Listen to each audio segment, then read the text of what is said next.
بسم اللہ الرحمن الرحیم۔ معزز سامعین السلام علیکم۔ حضرت موسیٰ علیہ السلام سے ایک غریب آدمی نے درخواست کی کہ آپ کلیم اللہ ہیں، اللہ تعالیٰ سے دعا کریں کہ وہ میرا رزق بڑھا دے، مجھے کئی وقت فاقے ہو جاتے ہیں۔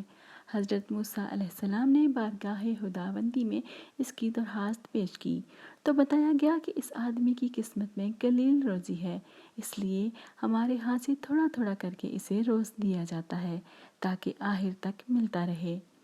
اس شخص کو جب یہ بات معلوم ہوئی تو اس نے درخواست کی کہ آپ اللہ تعالیٰ سے سفارش کر کے میری قسمت کا سارا رزق مجھے ایک ہی بار دلوا دیں۔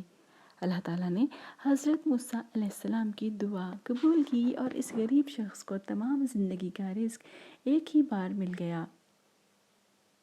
اس شخص نے فوراً لنگرخانہ کھول دیا اور اعلان کر دیا کہ جس شخص کے کھانے کا انتظام نہ ہو وہ ہمارے لنگرخانے سے پیٹ بھر کر کھانا کھا سکتا ہے۔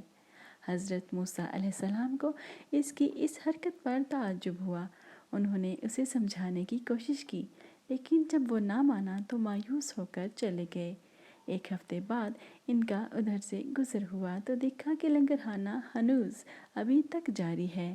دوسری مرتبہ وہ 1 ماہ بعد اور تیسری مرتبہ 6 ماہ بعد ادھر سے گزرے تو آپ نے حسب معمول اسی طرح لوگوں کو لنگرخانے سے کھانا کھاتے دیکھا۔ ان کا خیال تھا کہ اس غریب آدمی کی دریا دلی کی بدولت سارا رزق چند روز میں ختم ہو جائے گا، مگر لنگرخانہ ابھی تک مسلسل جاری تھا۔ آپ نے اللہ تعالیٰ سے عرض کیا، یا اللہ، یہ کیا قصہ ہے؟ اس کا تھوڑا سا رزق ابھی تک چل رہا ہے۔ جواب آیا، بے شک اس کی قسمت میں تھوڑا سا ہی رزق تھا جو اب تک ختم ہو جانا چاہیے تھا، لیکن ہمارا قانون ہے کہ جو شخص ہماری راہ میں کچھ خرچ کرتا ہے تو ہم اس کا 10 گنا اس کو دنیا میں اور 90 گنا آخرت میں دیتے ہیں۔ یہ شخص بھی اس قانون کے دائرے سے